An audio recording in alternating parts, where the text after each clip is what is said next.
You ever have a dream that felt so real that you thought you were awake? I said all the time, boo, all the time.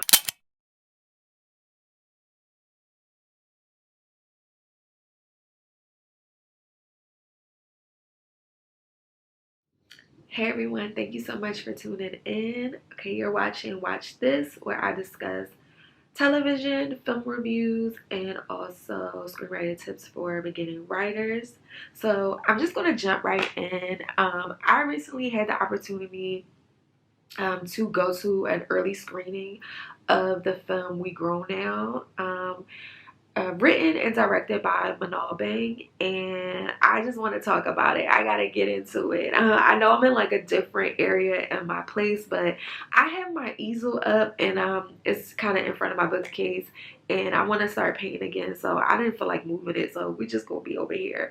But anyway, so like I said, um, I got a chance to watch the film, and it also there was a Q&A um, directly after the film, which had the writer and director Manal there, and it also had the star of the film, one of the stars of the film, Journey Smollett, who was also an executive producer of the film.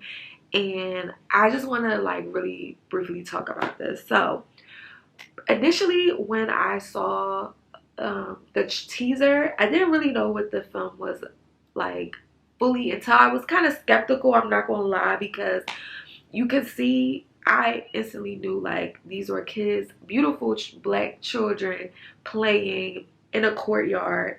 I could tell they lived in the projects, and they were playing. Um, they were doing things that I do. I grew up in the 90s, so playing double dutch, boys doing backflips on mattresses. Like, I know all about that. So I was like, okay, what is this? But I still was kind of skeptical. But when I saw the trailer, I was like, oh, this looks really good. So just to give you the premise, um, We Grow Now basically stars. Um, it follows two childhood friends, Malik and Eric. Malik is played by Blake Cameron James, and Eric is played by Gian Knight Ramirez. So we follow those two childhood friends as they're kind of going through life. They're going through this era in their life where they're kind of forced to kind of grow up a little faster as they start to see like their neighborhood is changing. Yes, they are kids, but they're starting to see that life is starting to get real for them. These two young boys, they live in Cabrini Green projects in Chicago. I have to say, like, I'm trying to like not be all over the place, but this movie was very endearing. It was very tender, and it showed how these two young boys, who probably shouldn't have to deal with half of the things that they dealt with, but they were still able. They were children and able to still kind of see things in their neighborhood change and still keep that lightness in their heart, but understand that they have to move through life a little differently because things are different for them. And it really speaks to, I never really thought about it, but a lot of times in the black community, we always call little boys, little man, big man.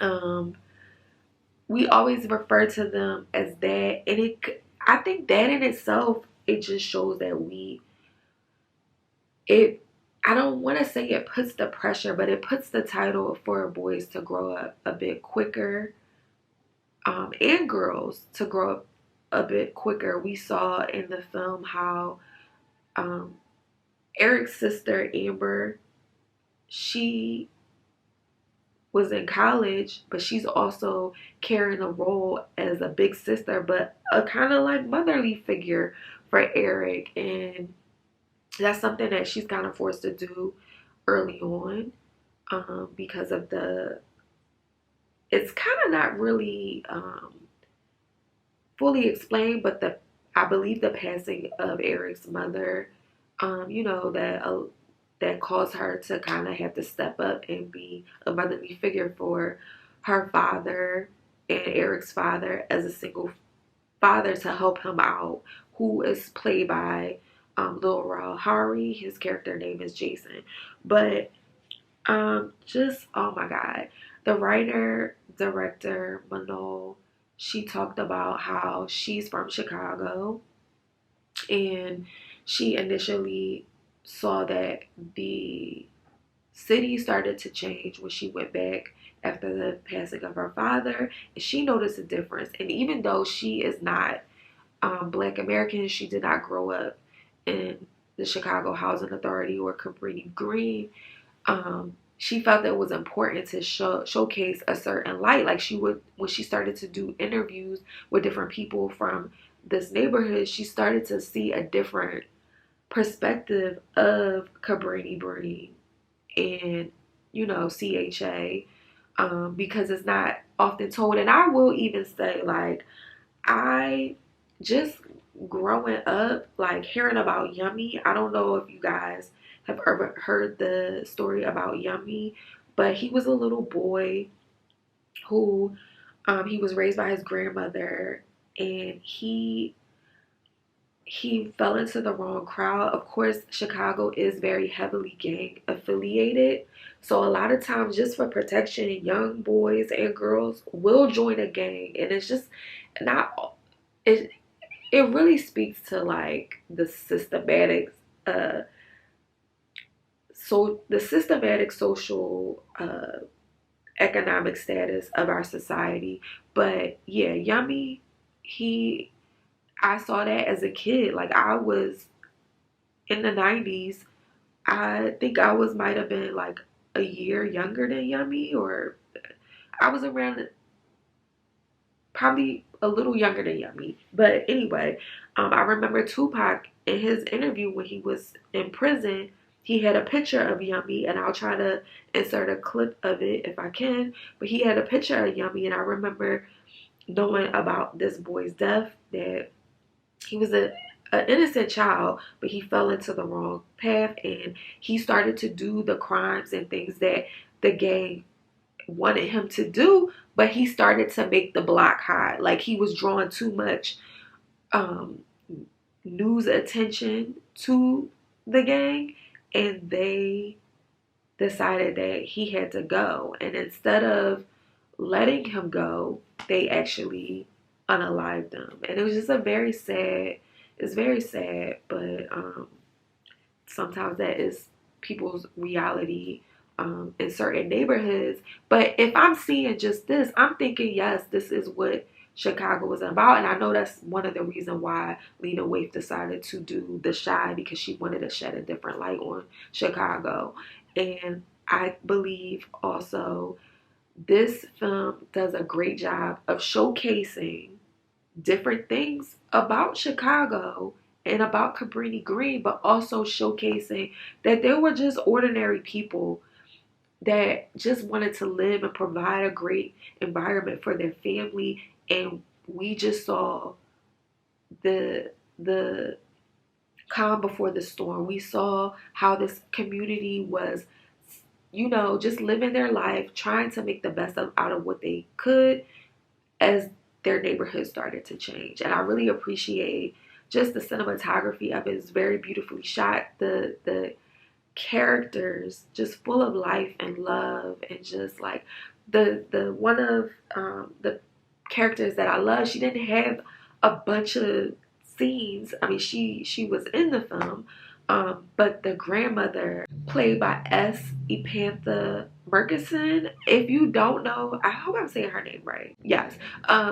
She played on Lackawanna Blues. I love Lackawanna Blues. She was the lead character in that film, and she also plays the grandmother here. And she just like, the way she would speak is just poetic when she would talk about her family in Mississippi.